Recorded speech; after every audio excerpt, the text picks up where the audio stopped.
But I trust my gut. And at that point in my life, I felt that I could bring something special with the way I felt about the piece. I think similar to Casals, I think Beethoven represents someone. He was probably not an easy person to be with.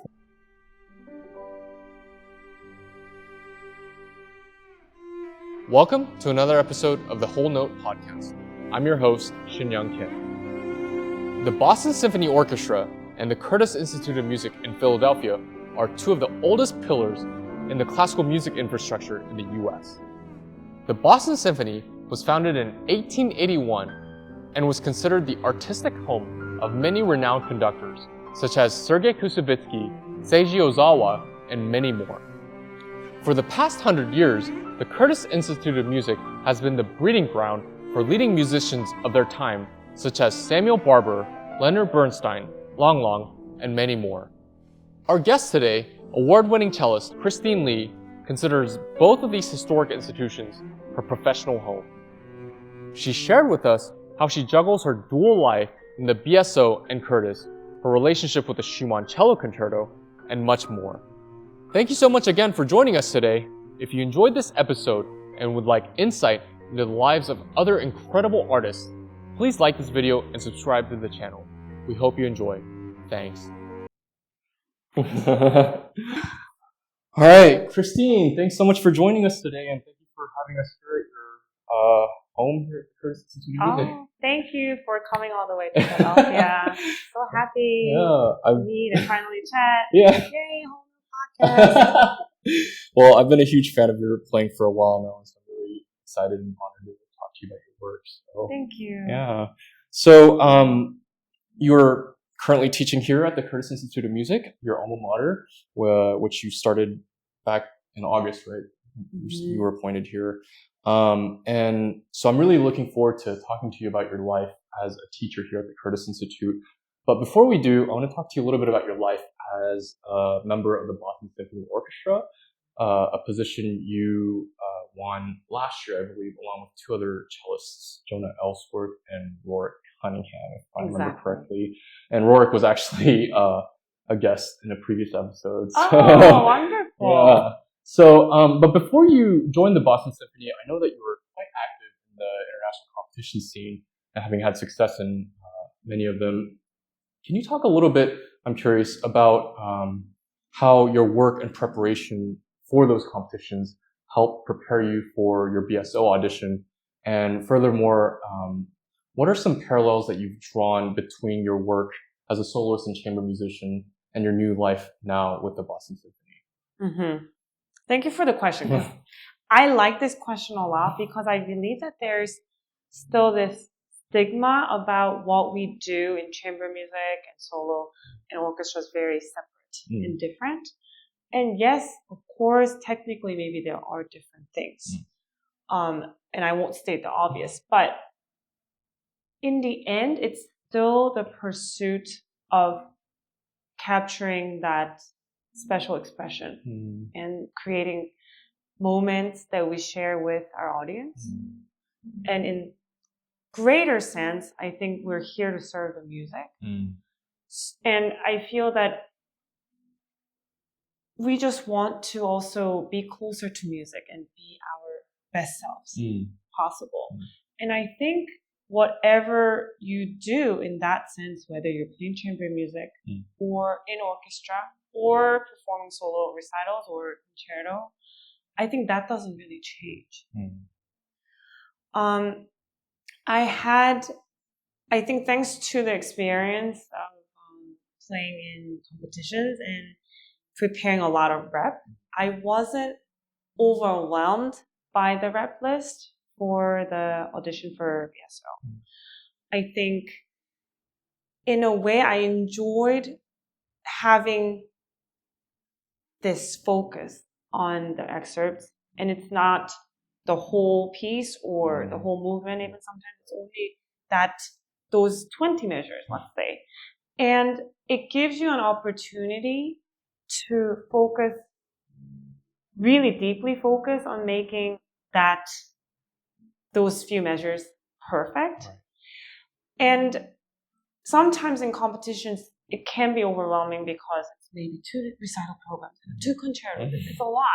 And if you're preparing for that, there isn't really, I think, physically a possibility of going through everything every day. So you have to sort of have a game plan to keep in shape and to improve as you prepare for a competition. But for the audition process, I felt that I could still practice playing things through, and it was manageable. And I loved the process of, it wasn't that I only practiced those measures. I still try to think about the whole picture. And I would still know the piece and the context, understand the context. I think that's really important, that a lot of people sort of overlook in that process. So even though I wasn't very experienced in the orchestra audition process, it didn't feel hard, because I also, through my experiences in playing under pressure in competitions, I have gotten to know myself better. And everyone's journey is going to be really different. But I sort of knew, okay, I need these things to be at my best. So how do I do that? Interesting. And for you, do you think your psychological approach or preparation was any different between preparing for an international competition as opposed to the PSO audition, or was it pretty much all the same, regardless of whether you were behind a screen or in front of hundreds of people? So I think the psychological preparation is same and different for every single time I have to play under pressure. Because we're not robots. We can't create the same feeling every time. It's just having that, drawing from your experience. And yes, maybe today I don't feel as up to it. Tomorrow maybe I'll feel better, right? So those things, it's going to change. So I try not to have, I need absolutely ABC to be at my best. And it's actually being flexible in that sense and accepting, being okay with the different circumstances. But in the preparation, I think have struggled with putting a lot of pressure on myself. And I think that's something maybe a lot of people can relate to, especially in auditions or competitions. Nobody wants to make mistakes. So I try to not get into the mindset of I need to play without mistakes. And I don't try to copy and paste. I don't try to practice for one thing, and if I feel like I have it, I'm not going to try to copy and paste that. I try every time to make it, to discover new things and make improvements somehow. That's how I think I do my best. Because when I'm scoring myself and going off the checklist, it makes me feel in a box and feel really tight. And psychological space, it's not a inviting, nurturing environment. So, but sometimes it's easy to get into that, at least for me. So I'm mindful and aware of not getting into that zone. It's a really healthy outlook, I think, when it comes to those high pressure settings. So kind of speaking more along that topic of competitions, you were the first prize winner of the 2018 Isang Yun cello competition in Korea. Can you share with us a little bit about some unique qualities in Isang Yun's music that you find compelling, and also share with us a little bit about, as a Korean, if you feel drawn or, more, if you relate to his music in a deeper way? So I wasn't aware of his music very much before participating in the competition. And I think it was a really deeply meaningful experience for me, not because I did well in the competition, but that journey of discovering his music and the preparation process helped me reconnect with myself and with my roots. It helped me understand, to think about at least, more actively what being a Korean means to me, how Korea is perceived in this world, and specifically in the classical music world. And I'm Korean, yes, I was born there, but I grew up in the States more or less. Yeah.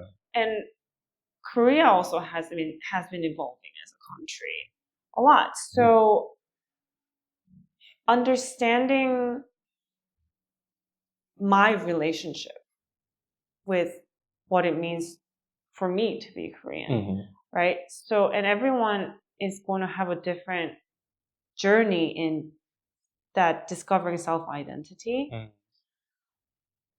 I think it started with reading a bit about him as a composer, his life. Yeah. And he actually never was able to return in his lifetime. And that's really, I think that kind of yearning and longing for his home country is very present in his music. And the more I got to know his music, I understood that he tried to, in a way, capture sounds of home, maybe imitating a folk instrument, in this Western classical music. And I think that's so unique. I hesitate to say, like, yes, I relate to that more than Korean because it's really a universal language. And probably there is something to the fact, yes, I've been to his hometown. I understand, the food and things that are outside of music. And I believe that that's all connected into shaping who we are as people, right? So of course, culturally, there is some understanding there. But I had a really eye-opening experience with cellist Anssi Kartunen. Okay. He is a Finnish cellist who lives in Paris. And he's worked a lot with living composers and has commissioned a lot of pieces, very forward pioneer of cello repertoire. And I felt very lost in the beginning with this music. So I asked to meet with him and asked, and I had been wrestling with this piece. I couldn't really make sense of it. He opened the music. He was essentially sight reading, and he sounded amazing. He's not Korean. So I think, there is, when you speak this language of music, it really doesn't matter. Okay, if you understand the culture, I'm sure it's helpful, right? But I think for you to be a great interpreter, that's not a must at all. And I really hope that more people discover his music. Especially in the States. I don't see it as much. And I think that's a really good point, because certain cultures are very filled with pride when it comes to their music. And so I think some of those communities have this sense of, only our people can play our music well. And absolutely. And it's like you said, music is universal. And I think, of course, like you said, if you're able to understand the culture more, maybe that will help in your growth with the music. But again, it's not like one group is only able to play a certain genre. So. I mean, I've personally encountered that kind of stereotypes too, of Germans knowing their music the best, or the French. Yes, there is truth to that. I don't deny it, because it's about exposure, right? So if you've been exposed in the culture again, and there's so many ties to the language, I think, with music and the sounds and the folk tales and all these things, of course it's all related. So in that sense, if you have a lot of understanding for that, it is helpful. But there's so many layers of what it requires for you to express yourself on an instrument, that just knowing the culture, if you don't have the instrumental skills, is also not enough, right? So, and I guess maybe some people do feel very, I think rightfully so, if you take pride in your culture and in your music.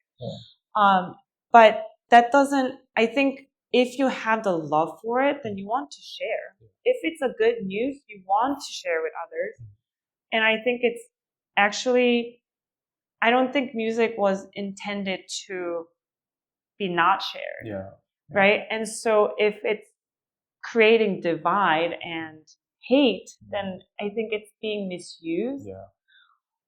But it's, again, being able to talk about these things openly, that of course stereotypes are going to exist, but then we should be the ones discussing these topics and bringing it up and questioning, okay, why is it that you feel then so protective, and asking them the question and raising awareness.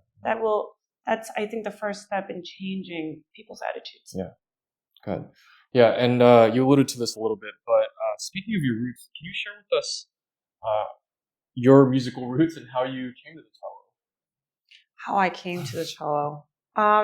There isn't like an amazing story about that, but I was a very curious child. I think I'm still a curious person, I hope. And I did many things. I played the piano, I sang, I did ballet, I did Korean traditional dance, I did swimming, just many different things.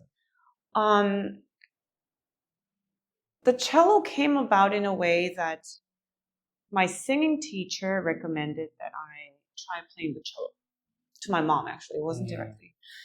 And I started playing the cello, and I think string instruments just sound terrible at the beginning. But somehow it was fun. It didn't matter whether I was creating good sounds or not.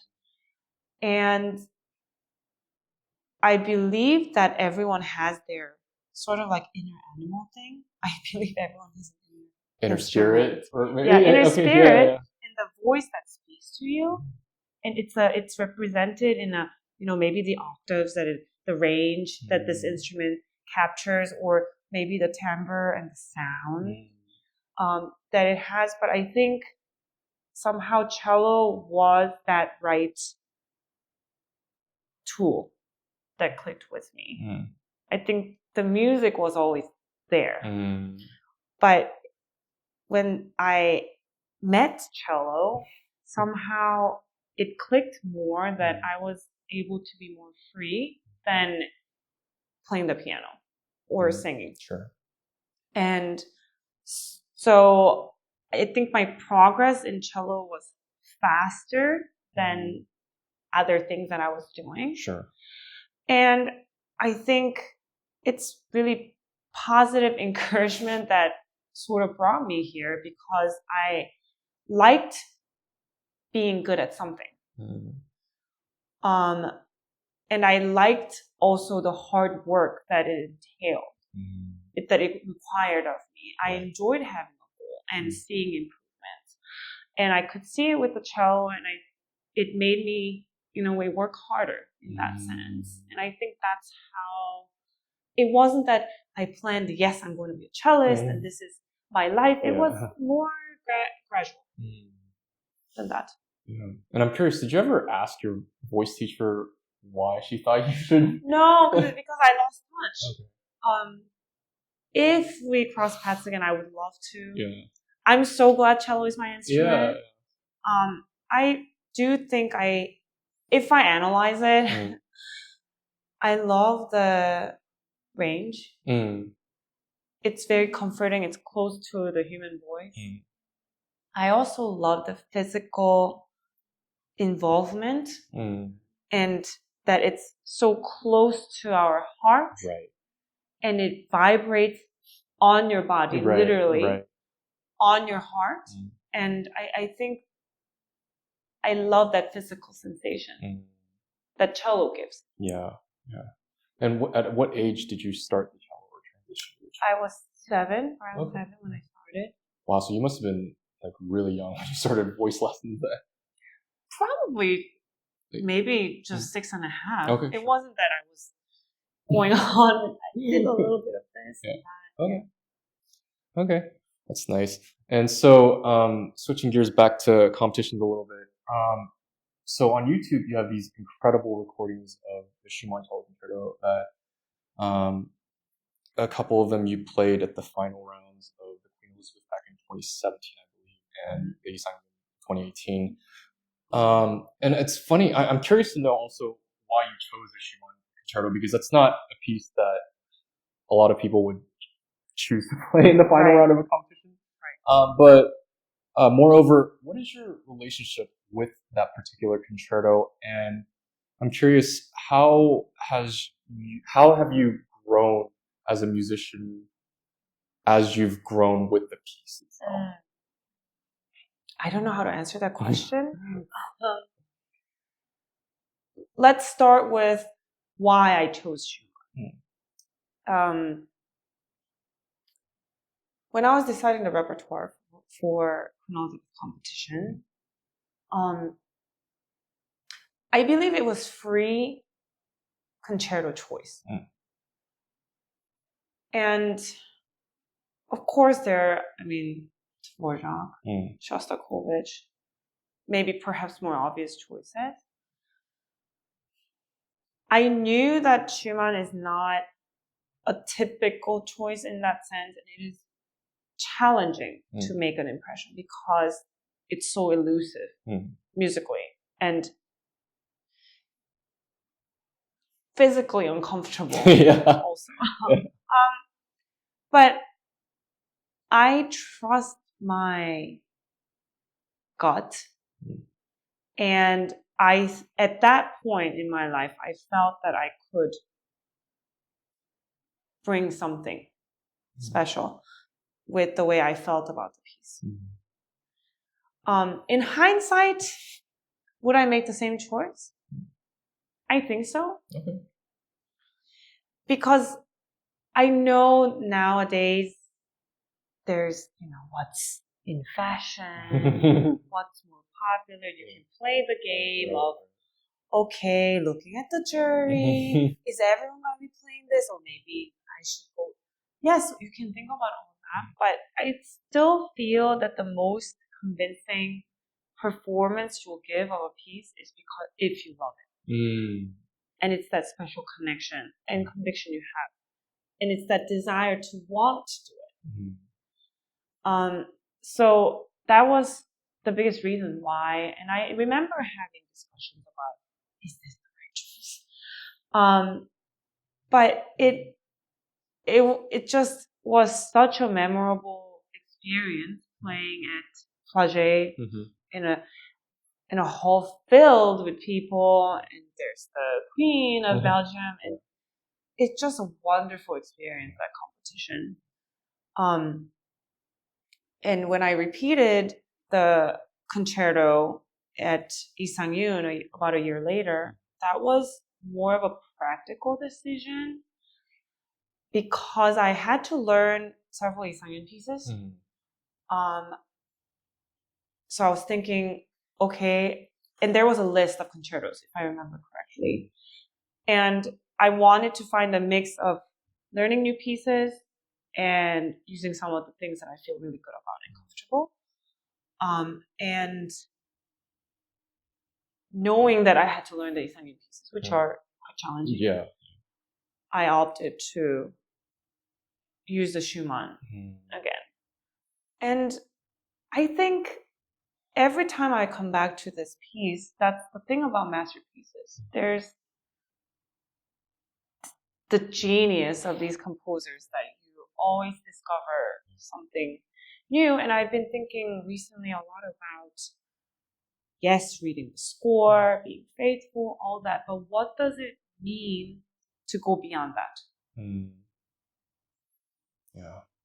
Because yet you can do everything that's on the music. Yes, all the dynamics, all the tempo, but it has to speak to you, and you have to find a way to internalize it to make meaning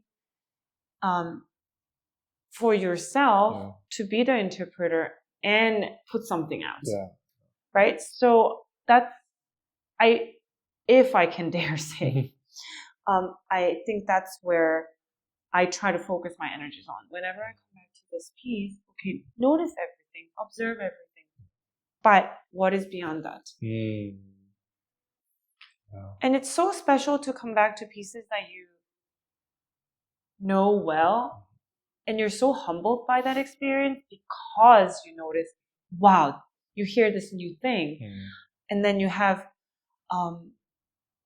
new desire and motivation to explore and inspire yourself in that sense. And it's just a really humbling experience, because in front of this music, we're all just mere mortals. Yeah. And where you are in your life and in your journey, it's going to mean something different. And it will resonate differently. And we have this gift to share when you come back to this music, to share with others. And maybe it will resonate differently with people in the audience. And that focus is going to always shift. And to have that music to come back to, I think it's just such a special experience. Yeah, and just quickly going back to what you were mentioning about, there's a wave, like what's fashionable right now for pieces. I think obviously cellists tend to pick like the Russian concertos, and even more recently, I would say like the Lutoslawski is like very in style right now for competitions. But I love what you mentioned about just knowing the score and knowing everything about it, because I think for some of us as musicians, that's their end goal, is to just know the score and know everything that's written in the page. But I would dare argue to say that that's like the baseline, and that's like the beginning of your journey, is to just know the score, and then what you make of that is kind of where your journey really takes off with any given piece of music. Absolutely agree, 100%. So, well, that's really wonderful. So sticking slightly on, or geographically speaking, to the Queen Elizabeth Chapelle, you studied there several years ago with the legendary Gary Hoffman at the Queen Elizabeth Chapelle, and to this day, I think his recording on YouTube of the Bruch called Midre, where I believe he performed that at Indiana with the Indiana Orchestra for Starker's 75th birthday.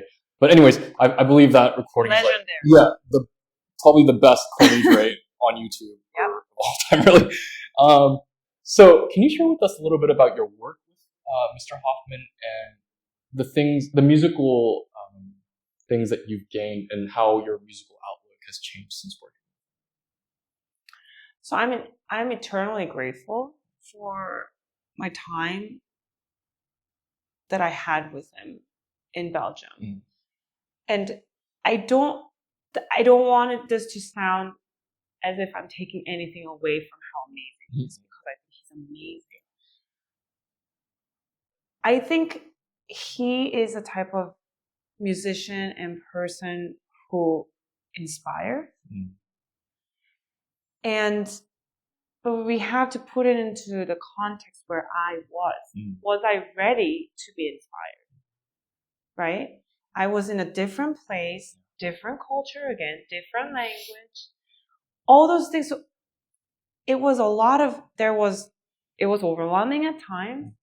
And I had a lot of information that I had gotten from studying here with Mr. Wiley, Mr. Cole, and also at Juilliard with Mr. Krosnick. And there I had the physical and mental space because it's in a very lovely outside the city. How do I say? Sort of middle of nowhere, but that doesn't sound. It's charming and quaint. Let's say. You're surrounded by nature. There's actually physical space to stare out in the open and feel the earth and feel the wind. Notice the leaves. A little different from city life, right? And so being in a very different environment and meeting him at that point in my life, I think that's why it was so amazing, right? Because you can work with amazing people. It doesn't necessarily mean that's always going to have the same effect on people. So I think we all always need to look at where we are and if we are ready ourselves to soak up that amazingness. But because he is just such a very generous musician and a person, he helped me believe in myself. He helped me find how to listen and keep believing in myself and how to quiet the outside to listen to yourself and to work on that connection mindfully. And I think that was a necessary step for me because I had so much information that I had from studying at Curtis and at Juilliard, all the just experiences in chamber music, but then I hadn't had the time to find what that all means to me and how it relates to me, right? So I was trying to do the things because I was told, because I think it's the right thing to do. But if you don't find why it might be important to you and make that personal interpretation and internalize it, you're scratching the surface level of, oh, I'm doing this because it's right or because someone told me. But it can't be as direct if it's just on that level. And he's really the person who helped me focus my energies on that. And again, then if I would go off, if I start listening to the outside voices, center me again and to think of music as not only music, but how it relates to life. And noticing connections. And appreciating duality of life. Like in music, there's music and silence, and that's all part of music. There's light and darkness. That's why we understand light because there is darkness, right? And then there's shadow. There's the in between also. It's not black and white. So, and being inspired from different art and just always looking for that connection. And I think once I started thinking more in noticing things around me and finding inspiration, then that's, I feel, how my growth really, I think it's a place that I blossomed. But it's the combination of Gary Hoffman, being in Belgium, and being at that time of my life. Yeah, and speaking more to that, I mean, because of you're in a more mature state in life, I would say, compared to your earlier days at Curtis and Juilliard. I would assume, or I would guess that he wasn't really just a cello teacher, but in a way he was probably a life coach in many ways. And I'm curious because by that point when you were at the Chapelle, you were already starting to get concerts and had, I'm sure, many projects in the area or in Europe in general. So how did this program work where you getting lessons weekly with him, or was it just kind of like whenever you both had time and were in the same area? Right. Great question. I think a lot of people have this it's sort of a mystical place that people have heard about. Oh, it's the place where the competition takes place, but what do you actually do? Right. What does your life look like? It's quite simple. So it's a building in a beautiful environment. And you can be based there. There is a living, there is a room where you can have a bed and place to stay. It's not just a music center. If you choose to stay, then you do have access to grand pianos in every single room. So I was moving from the States to Europe, which was a big life decision for me. But there are many artists in residence, that's the title. Many artists in residence who are based in Paris, for instance, and they will travel for days or for a week for a project or to work with a specific person. Gary does not come, Mr. Hoffman, does not come every week. Sure. It turns out to be about twice a month. Okay. And you have the full schedule a year in advance. Okay. Or maybe not a year, but enough in advance. No, I wouldn't say a year. Sorry, wrong information. I want to say maybe a few months. Okay. In advance. And so you sort of know, am I going to make sure that I'm there for all those dates?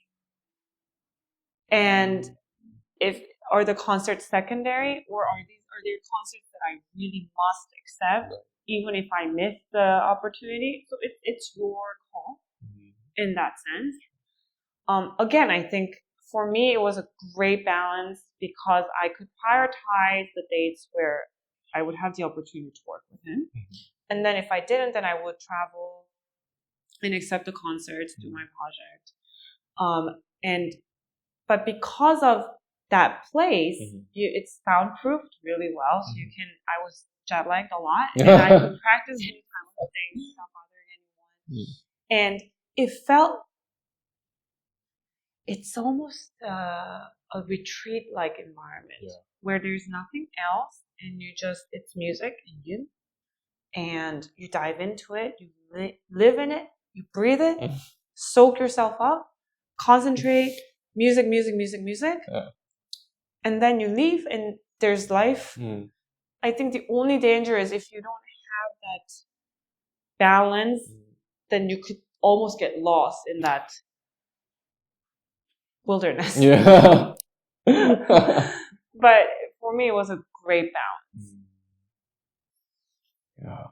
Now I'm curious, as we transition, like I mentioned before, you were recently appointed here to the Curtis Institute of Music as a cello teacher along with two other cellists, making you, I guess, colleagues now with Mr. Hoffman, which is, I'm sure, weird. I'm curious, what is your teaching philosophy, and just on a more practical level, how is it juggling your life with the BSO and teaching here at Curtis, aside from the fact that you, I'm sure, are racking up a bunch of mileage points, and how does each discipline complement the other for you? That's a great question, but there were a lot of questions. So yeah, it was like a 4-part question. I still can't believe it.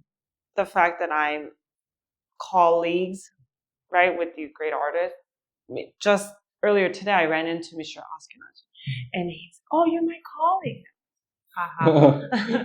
So it's completely surreal in that sense. And I think I'm flattered, but I really consider myself as a lifelong student. I think there are lessons to be learned in every situation, bad or good. Yeah. And from observing babies, you learn how to breathe, because they don't have the external stress, so they just breathe as normal. Yeah. And that's, in a way, the most natural way of breathing. And then as we get older, we get stressed and our breath is up here. And, so we almost, I think, again, it's being open-minded and being aware to learn from all the situations that life gives you. So it's an adjustment. I look at this year as an adjustment for me. I am greatly honored, but I'm also still adjusting to my life in Boston, playing in the orchestra. There's so much great rep that I am still not as familiar with. And I want to be present for that. Yeah. So I focus, it helps me, I think, juggling these different roles in my life, wearing different hats. It helps me focus in the moment. Because I think previously I would think about the future or the past and, all these things. Yeah. But now I almost don't have time for that. So I try to be present and be my best in the moment. And I think it's an important skill that we all need to learn and work on. And so, yes, I do have less time to practice. I don't really know how to manage that, but I'm learning and I'm observing, and I ask, to how did you do this? And there's so many lessons you can learn from friends, colleagues, mentors. And even with the students I work with here, I learn so much from them. I look at it more as, okay, I have a bit more experience. This is my experience. Sure. I'm happy to share it, but let's discuss it. Rather than this is my way and you will follow. Yeah. Right? Because if I have a teaching philosophy, I think it's to help them get to their best self. Yeah. And that's going to look different for every person. So I have to be able to adapt. I can't insist one way and you will do it this way.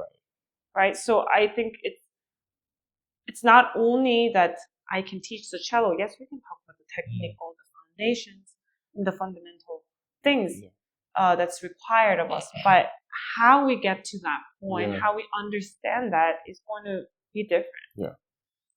So I think about, if I feel that maybe what I'm saying right now is not clicking with someone, then maybe that week I'll think about how I can describe it in a different way and go at it again. So that's a huge learning experience for me, and I love it. And I think because I have less time to practice, again, I can be more mindful when I have that chance and moment to practice. Yeah, and I love what you mentioned about just your approach to teaching, because I think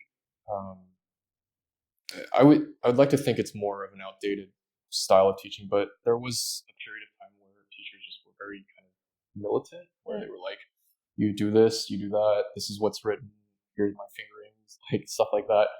And, again, I think I talked about this in a previous episode, but that kind of teaching really stunts a person's ability to grow and even just to be curious, I would say.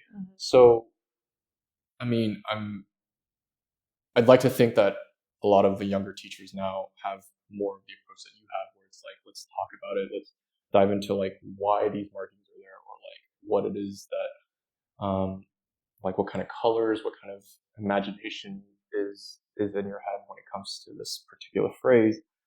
So yeah, no, I think that's a really beautiful thing. If I can add something about that, I still think there is value in the, let's say, the old school method teaching, because I think in visual art, the way they learn, maybe one of the ways they learn, I don't know much about it, is to copy the great masters. Sure. And there's something, it's in the journey that in trying to copy, you discover many, many things, right? So I do think it's really important to instill good musical values. Sure. And that's another conversation. But I sometimes worry, am I too flexible? Am I doing enough to instill good musical values? Because, I mean, I'm not a parent, but even in parenting, you can't just be nice all the time. It's not about that. It's teaching your child the good and the ability to tell good and the bad. And I think that's so important. So it's a question really for me. How do I do that without being militant, without being strict? I think is important. And I think it's a different culture now, right? Not only in music, but in many areas, that we do talk, being aware and talking about how we feel, our mental space is really important. But I think growing a thick skin and having that resilience is also a really important skill in life, not only in music. Yeah. So I sometimes question if we're going a little too much to the other side. Yeah. Again, we'll see. Easy to say in hindsight, right? So just things that are in my mind. Yeah. Well, and I know this is your first semester, so do you have your own studio, or are all the students kind of sharing with the other faculty members here? So we do have our own studios. There are 2 studios. Okay. But there's a lot of flexibility. We want to create an environment where there's open communication, not only among students but also teachers. So we're constantly in touch and discuss. We share studio classes. So we do get to see everyone in that sense. Sure. And again, it's also, I think it's an important life skill to communicate well. Yeah. So we want to create that environment for the students to be part of. Yeah, and just going back to juggling Boston and here, like, how has that been? Like, what's your schedule like? Do you come in fairly regularly? Like, how does that work? So per semester, this semester I'm coming 8 times a semester, and next spring I'm planning for 9 times. Luckily, it's worked out well that I could start teaching early September, where I had some time off from the orchestra, right? Because we were coming out of the full summer season. Yeah, and I have some flexibility in my weeks to arrange so that I'm not constantly running around. Yeah. But it is challenging. It is busy, definitely. But I make the most of it, really, because I'm so fortunate to have this responsibility. Yeah. And I take it seriously. I think I've been also wrestling with really truly believing what mental practice means, as I actually don't always have the physical energy to play. Right. So I try to be as efficient as possible. I try to prioritize my well-being, however, in this busy schedule, because I have to be in a good place to give my best. So yeah, it's a fine balance. Yeah, and I'm sure there's repertoire with the Boston Symphony where you're just like, okay, I need to look at that like well in advance. So you're probably like preparing ahead as you juggle your teaching. So important. Preparing ahead is key to life. Key to success. Yeah, exactly. Well, I want to transition a little bit to our quarter note questions segment, where I just ask you. They're so cute. I love it. So sweet. Yeah. Just little preferences, both musically and personally. And I'm really curious to see how you answer these questions. Okay. So, first off, what's your favorite Korean food? I love japchae. Oh, okay. That's a favorite of a lot of people. Yeah. Oh, is it? I think so. But I also love kimchi jjigae. Yeah. Yeah. Just any Top stew. two. Yeah. Yeah. Yeah. Coffee or tea? Both. Both? Yeah. What's the first thing you reach for in the morning? Both. Both. I have a ritual in the morning. Okay. It usually starts out cup of warm water with lemon. Okay. It's all about the vitamin C. Good for your immune system. That's actually I've heard that. Yeah, to wake up your body, Right. because caffeine can be harsh on the body, right? Yeah. So that is first, and it's usually, I would say, coffee. Okay. But whenever I travel and when I'm invited to people's homes in the morning, I take coffee and tea. Okay. They're pretty equal. What kind of tea do you like? Oh, all kinds. Oh. In the morning, black. Okay. During the day, green. Oh, okay. But I'm also experimenting with mushroom coffee. Oh, I don't think I've heard of that. Okay. These days. Okay. So less caffeine, but a lot of other benefits. Sure. Gut. Very. I like my powders. Yeah. First thing you think about when you wake up? First thing I think, this is very personal, but recently I'm really not a morning person. So it's really hard for me to think about anything. Sure. Yeah. I'm busy just trying to get up. Yeah. But recently I'm trying to think more about, I'm working on practicing not relying on myself as much. This is very personal, but working on my faith in God. Okay. And in Jesus. Okay.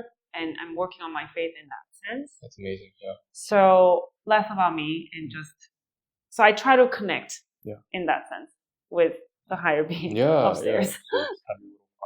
Yeah. That's awesome. Yeah. I echo that. So, favorite brand of cello strings? I really liked Versen for a long time. Okay. That's in the past tense because I'm now using Rondos. Okay. But how's that going? I like it a lot. Yeah. Yeah. All right. But it's probably gonna change. I like to try different things. The thing is, my favorite may be different from my cello's favorite. So you have to adjust to what works for your playing style, but also the cello. That's true. Yeah. And I think that's something that people kind of overlook is every cello is going to react differently. Very differently. Yeah. So, and there's no shortcut. You need to try it. Yeah. It's a costly experiment, but it is. Yeah. But you can exchange strings with your friends. Yeah. Maybe go to shops and ask if they have some leftover strings. Good advice there. Also ask for string companies to send you a set because you'd like to try. Yeah. That's also a possibility. Okay. Yeah. Favorite genre of music that's not classical? I love jazz. Oh, okay. Actually. It changes. There are some K-pop songs I like. Recently I've been really liking Dua Lipa? What's her name? I'm not sure. So okay. pop. Okay. Also, but sometimes I love her chanson. It changes. Okay. Yeah. Nice. Favorite meal after a performance? Wine. Oh, okay. Well, just wine. No cheese. No. Oh, wine and cheese. Okay. I don't know if that's a meal, but it's a go-to. Yeah, there's nutrients in there. So. But food-wise, I love spicy food. Oh, I don't know. I mean, are you someone that doesn't eat before performance usually, or are you okay with eating? I used to not be able to eat as much. Now, as I mature, I need my, I think, calories. Yeah. to have energy. Yeah. So it's Fuel. fuel to give energy in the concert. So I wouldn't say I'd like to have a full stomach, but something just enough. Yeah. Yeah. Boston or Philly? I think the food scene in Philly is better. I love the art scene in Boston. So both. Both. You get the best of both. Glass half full or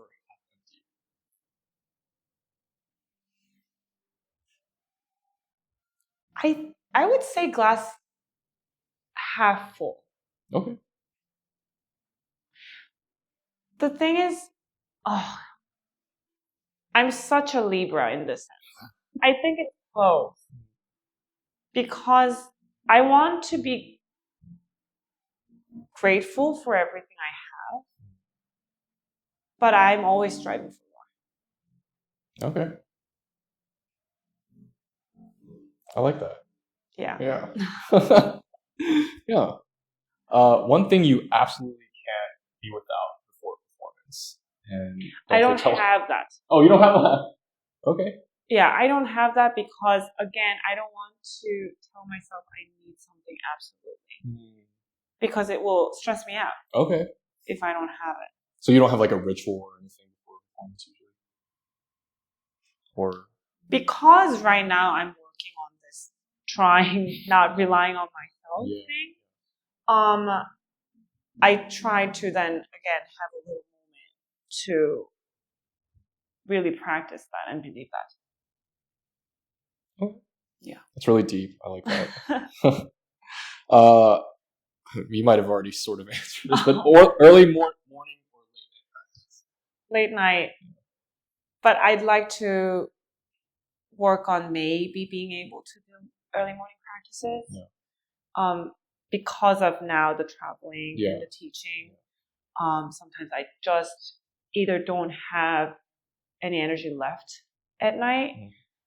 So I forget who I was speaking to, but one of the mentors gave me that advice. Yeah, you got to do it just before. It does.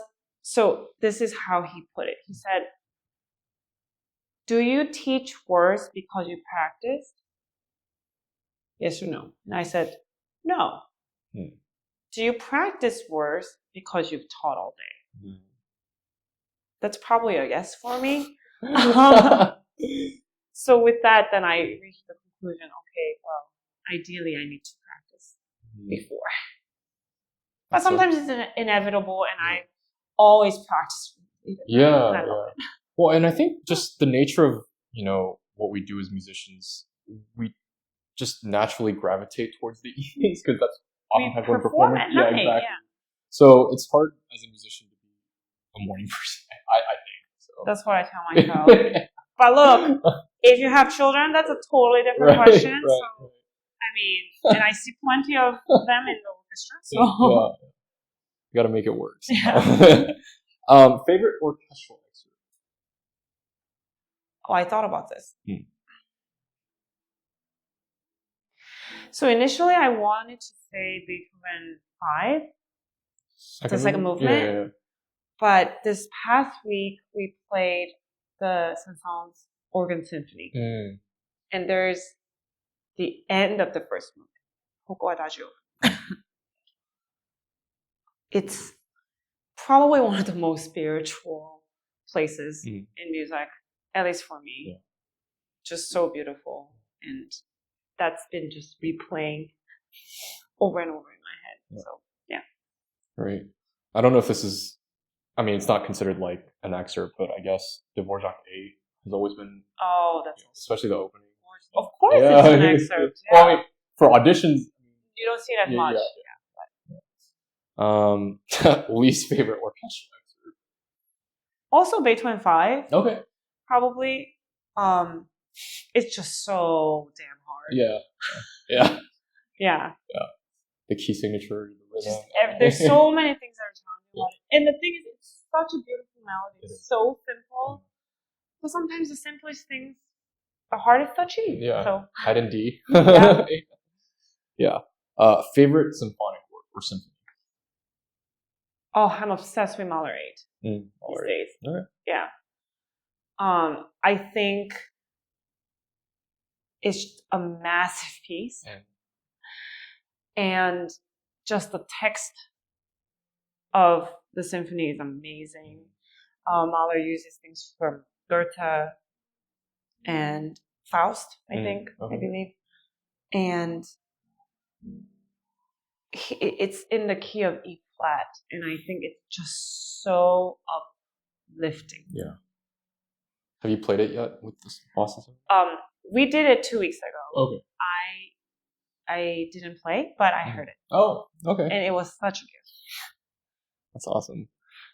Favorite Beethoven cello sonata? I think the second movement of number 5. With the fugue? Before the fugue. Oh, before the fugue. Okay. Yeah. Interesting. Okay. Favorite Bach suite?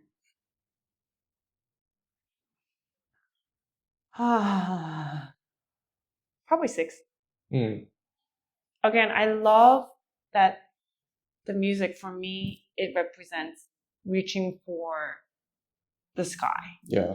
It is very challenging, but I feel that Bach, also being the final of the whole series of the 6 suites, he was almost encouraging us to reach for the stars. And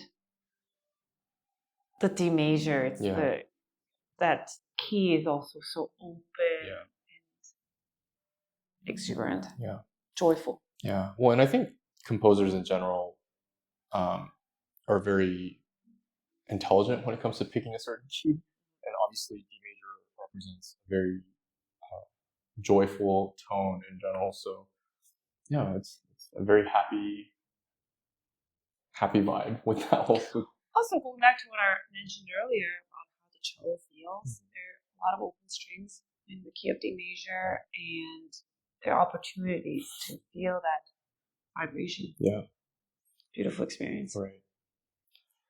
One cellist, dead or alive, that you would like to meet? Pablo Casals. Yeah, that's a good one. The OG. The OG. I think it's not only, I would love to meet him because of his love for humanity. Yeah. Because he was an amazing musician, amazing cellist, all that, but first and foremost, I think he was a lover of mankind, humanist. Yeah. That famous quote about I'm a human first. Exactly. Yeah, and finally, one composer dead or alive. So hard. I think it's Beethoven. Yeah. His music, I mean, there's so many great music. Great composers, I know. But I think similar to Casals, I think Beethoven represents someone. He was probably not an easy person to be with, but his essence, I think his soul, the challenges in his life that he had to overcome to serve the gift that he had been given in life, and always finding that strength is, for me, represents beacon of hope.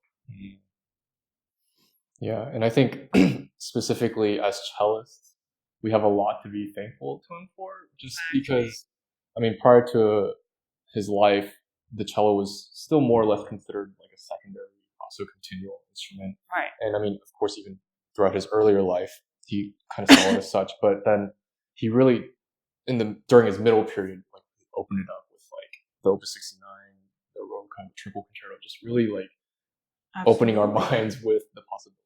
Right. So, I mean, the sonatas, but the quartets, piano trios, all the symphonic work. There's just, I feel that there is no other composer who was able to create that many amazing works in different formations. Mm. Yeah. I mean, of course, Bach, he wrote for many, many different, like, of course, cantatas, different suite sonatas, different instruments, keyboard, organ, yes, all that. But somehow Beethoven is, well, Stravinsky too, a little bit, but he really has this distinct early, middle, late periods, and you almost see his life Yeah. with his music, and I don't think there's another composer like that. Yeah. It's like you see his evolution not just as a musician, but as a person. Like Exactly. Yeah. And I just admire that he didn't, he always looked for more and strived to be better. And I want to be like that. Yeah. He was really kind of a pioneer for what was to come in terms of the Romanticism and beyond, really. So, exactly. Amazing. Yeah. Well, this has been really lovely, and I feel like I've gained so much in this short time. So thank you so much. Before we close, can you share with us, the audience, some final words of wisdom, especially to those that may be younger and are pursuing their own, or trying to shape their own passions for music? I don't know if I have words of wisdom because, again, I'm just someone with a little bit more experience and I'm learning myself. But I think something that's helped me always in pursuing life as a musician is cultivating my love of music. And I really attribute that search and building that connection with my time here at Curtis. This place has taught me how to love music and build on that. It's not that I knew I had this amazing technique and I had all this knowledge and I could just do it. It wasn't like that. It was because I loved it so much. It gave me the strength and motivation to find how to get better. And whenever I feel a bit down or lost, I go back to that feeling of why I do this. And it's because I love music. And that helps me get through a difficult moment or difficult day. And that's why I think I love making music in every opportunity. Whether I'm in orchestra or whether I'm, sight reading, or every time I have a chance to discover music, it's a way for me to build that connection and appreciation. And I think whatever that means for you, I think that the love has to come first, and everything else you'll figure it out. Yeah, that's great. I love it. Well, Christine, this has been so fun. Thank you so much for giving of your time and in the midst of this busy season of life. We wish you continued sustained love and joy in music, and we look forward to just seeing the many more amazing things that I'm sure you will do in the future. So thank you so much. Thank you. Thank you. Oh no.